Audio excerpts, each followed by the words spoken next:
ঐক্যমত্য কমিশন তারা আজকে আবার কনফার্ম করেছেন যে জুলাই সনদের দুইটা পার্ট হবে। একটা পার্ট হবে যেখানে জুলাই সনদে যে বিষয়গুলো নিয়ে আমরা আলোচনা করেছি, ঐক্যমত্যে পৌঁছেছি, সেই বিষয়গুলো সেখানে অন্তর্ভুক্ত থাকবে এবং এর বাস্তবায়ন প্রক্রিয়া সেটা একটা আলাদা ডকুমেন্ট হবে। এই দুটা জিনিসের মধ্যে একটা ফারাক তৈরি করা, সেটা জুলাই সনদকে বাস্তবায়ন প্রক্রিয়াকে নানাবিধভাবে বিঘ্ন করার মতো পরিস্থিতি তৈরি করে কিনা সে সন্দেহ এবং সংশয় আমাদের মধ্যে তৈরি হয়েছে। আমরা দেখেছি ঐক্যমত্য কমিশন সংস্কার এজেন্ডাগুলো আলোচনার সময়টাতে যতটা দৃঢ়ভাবে সংস্কারের বিষয়বস্তুগুলোর ব্যাপারে তারা অবস্থান ব্যক্ত করতেন, ঠিক বাস্তবায়নের আলাপটা আমরা যখন শুরু করেছি তারপর থেকেই ঐক্যমত্য কমিশন কেমন যেন ঢিলে ঢালাভাবে বাস্তবায়ন প্রক্রিয়া নিয়ে তারা অগ্রসর হওয়ার দিকে অগ্রসর হয়েছেন। এ কারণে ঐক্যমত্য কমিশন আজকে যে বাস্তবায়ন প্রক্রিয়া নিয়ে আলাপ করছে সে জায়গায় তারা অনেকগুলো পয়েন্ট নিয়ে এসেছেন।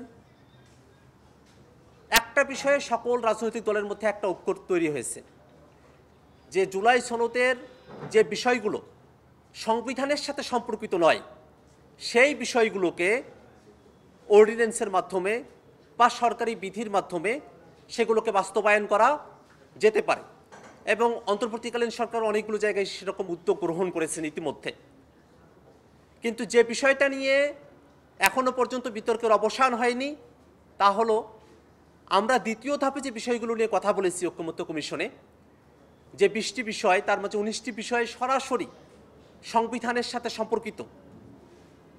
সেই সংবিধানের সাথে সম্পর্কিত বিষয়গুলোকে, সংস্কার প্রস্তাবনাগুলোকে কিভাবে বাস্তবায়ন করা হবে সে বিষয় নিয়ে এখনো পর্যন্ত কোনো মতৈক্য তৈরি হয় নাই। আমরা দেখি যে সংবিধানের মূলনীতি, সংবিধান সংশোধন, সংবিধানের আমাদের সংসদের যে ধরন, আপার হাউস লোয়ার হাউস, নারী প্রতিনিধিত্ব, প্রধানমন্ত্রী তার মেয়াদকাল বা একাধিক পদে থাকার বিধান, রাষ্ট্রপতির নির্বাচন, রাষ্ট্রপতির ক্ষমতা, রাষ্ট্রপতির ক্ষমা প্রদর্শনের বিধান, তত্ত্বাবধায়ক সরকারের বিধান এবং আমাদের যে কোর্ট, হায়ার কোর্টের সেটার বিভাগীয় শহরগুলোতে এটাকে বিকেন্দ্রীকরণ করা, এই অনেকগুলো বিষয় রয়েছে যে বিষয়গুলোতে আমরা সংবিধানের সাথে সম্পর্কিত এবং সেগুলোতে আমরা পরিবর্তনের কথা আমরা বলেছি। তো এতগুলো বিষয় এই জুলাই সনদের মধ্যে যতগুলো বিষয় আলোচনা করা হয়েছে সেই বিষয়গুলোকে, এই প্রস্তাবনাগুলোকে যদি গ্রহণ করা হয় তাহলে এই সংবিধানের স্ট্রাকচার, ক্যারেক্টার, নেচার সবগুলো জায়গাতে একটা বড় ধরনের পরিবর্তন তৈরি হবে। এত বড় ধরনের পরিবর্তনকে শুধুমাত্র সংশোধনী করে এটাকে টেকসই করা সম্ভবপর নয়। আমরা বাংলাদেশের সাংবিধানিক আইনের ইতিহাসের দিকে যখন আমরা তাকাই আমরা দেখতে পাই যে সংবিধানে যে পরিবর্তনগুলো এসেছিল তার অনেকগুলো পরিবর্তনকেই, সংশোধনীকেই পরবর্তীতে কোর্ট সেগুলোকে বাতিল ঘোষণা করেছে।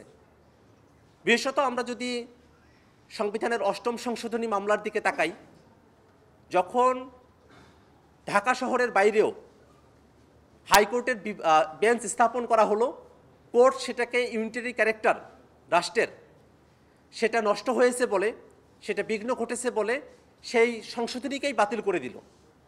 ঠিক একই ধরনের বিষয় আমরা কিন্তু এবার ঐক্যমত্য কমিশনে রাজনৈতিক দলগুলোর মতামতের ভিত্তিতে আমরা কিন্তু সেই সিদ্ধান্ত গ্রহণ করেছি যে হাইকোর্ট সেটার স্থায়ী বেঞ্চ বিভাগীয় শহরগুলোতে সেটা স্থাপন করা হবে। এই পরিবর্তনগুলো আমরা করেছি। আমরা কথা বলেছি যে বাংলাদেশে যে 70 অনুচ্ছেদের বাস্তবতা ছিল, যে 70 অনুচ্ছেদের কারণে দলীয় প্রধান যে সিদ্ধান্ত গ্রহণ করতেন সেই সিদ্ধান্তকেই সকল সাংসদদেরকে মেনে নিতে হতো, তা আমরা পরিবর্তনের কথা বলেছি। এখন চাইলে যে জায়গাগুলোতে পরিবর্তন নিয়ে আসা হয়েছে একজন সাংসদ তার মতো করে সিদ্ধান্ত গ্রহণ করতে পারবেন যে পরিবর্তন আমরা নিয়ে এসেছি। আমরা তত্ত্বাবধায়ক সরকারের যে আমরা কথা বলেছি এটা 72-এর সংবিধানের আইডিয়া না, সংবিধানের মূল জায়গার আইডিয়া না, এবং এই কারণেই কিন্তু তত্ত্বাবধায়ক সরকার ব্যবস্থাকে কোর্টকে ব্যবহার করে সেটাকে বাতিলও করা হয়েছিল।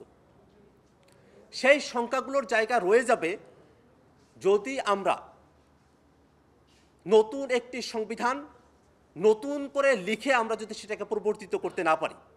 এ কারণে সংবিধানের সঙ্গে সম্পর্কিত বিষয়গুলোকে টেকসইভাবে বাস্তবায়নের জন্য নতুন সংবিধান একমাত্র পন্থা, একমাত্র পথ। ঠিক সেটাকে বাস্তবায়ন করার জন্য একটা লিগ্যাল ফ্রেমওয়ার্ক অর্ডার করে এলএফও করে গণপরিষদ নির্বাচনের মধ্য দিয়ে নতুন সংবিধান জাতিকে উপহার দেওয়া এবং আমরা যে বিষয়গুলোতে একমত হয়েছি সেই জুলাই সনদের একটা আইনি ভিত্তি তৈরি করে সেই মোতাবেকই সামনে নির্বাচন অনুষ্ঠান করা, সেই দাবি আমরা সরকারের কাছে রাখতে চাই।